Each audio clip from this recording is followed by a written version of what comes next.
ফরজ নামাজে রাকাত যদি ভুল হয় কি করবেন?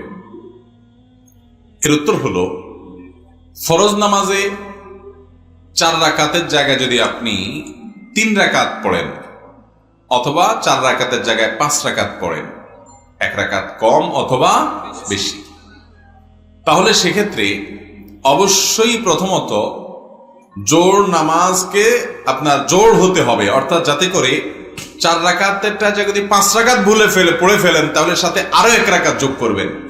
তাহলে আরো 1 রাকাত যোগ করার পর আপনি টের পাইছেন পরে যে আমার 4 রাকাতের জায়গায় তো 5 নম্বর রাকাতে আমি পড়ে ফেলছি, শেষের দিকে আসেন বা সালাম ফেরানোর পরে মনে হয়েছে, তাহলে আপনি আরো 1 রাকাত সাথে যোগ করবেন, করে সেজদায়ে সাহু দিয়ে দিবেন। তাহলে শেষের যে একটা দুই রাকাত এক্সট্রা 2 রাকাত হইলো ওইটা নফল হিসাবে গণ্য হয়ে যাবে, ফরজও হয়ে যাবে, কিন্তু শেষে কি দিতে হবে? সেজদায়ে সাহু দিতে হবে। আর যদি 1 রাকাত কম হয়, 3 নম্বর রাকাতে সালাম ফিরে বসে আছেন, এরপরে টের পাইছেন যে না, রাকাত তো 3টা হয়েছে, একটা কম হয়েছে, বা শেষের দিকে টের পাইছেন, তাহলে কি করবেন? তাহলে অবশ্যই অবস্থা দাঁড়ায় যাবেন, দাঁড়ায় আরো 1 রাকাত পড়ে ফেলবেন, 1 রাকাত পড়ে এরপরে সেজদায়ে সাহু দিয়ে নামাজ পড়বেন, নামাজ হয়ে যাবে ইনশাআল্লাহ। আর যদি 5 রাকাত পঞ্চম রাকাতের মাঝামাঝি পর্যায়ে বা দাঁড়ানো অবস্থায় মনে হয় 4 রাকাত থেকে উঠে দাঁড়ায় গেছেন, এখন মনে হয়েছে, তাহলে ওই অবস্থায় ফেরত আসবেন, এসে সেজদায়ে সাহু দিবেন বসে, এরপরে নামাজ হয়ে যাবে ইনশাআল্লাহ, এবং আপনার কোনো আর ওই নামাজ দোহরাইতে হবে না। পঞ্চম রাকাত পড়ে ফেলছেন, শেষে আছেন, তাহলে এবার আরেক রাকাত যোগ করবেন।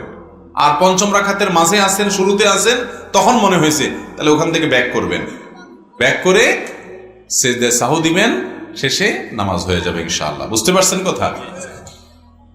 এটা জামাতের সাথে হোক আর একাকী হোক, সর্বাবস্থায় একই কথা প্রযোজ্য, যে রাকাত নিয়ে যদি ভুল হয় তাহলে সেক্ষেত্রে এভাবে করবেন। আর যদি সন্দেহের মধ্যে পড়ে যান রাকাত কি 4টা না 5টা, এটা কি আপনাদের মাঝে মধ্যে হয় না প্রায় সময় হয়?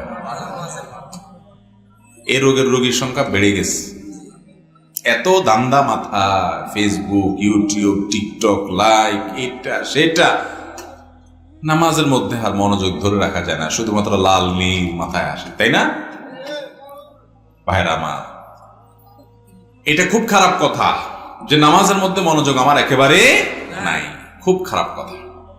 যদি কখনো এরকম হয় যে 3 না 4 আমি ডিসিশন নিতে পারতেছি না, তাহলে দেখতে হবে মন বেশিরভাগ কোন দিকে টানে। বেশিরভাগ যদি 4-এর দিকে টানে তাহলে 4 ধরে ফেলতে হবে এবং শেষে সেজদায়ে সাহু দিয়ে নিবেন।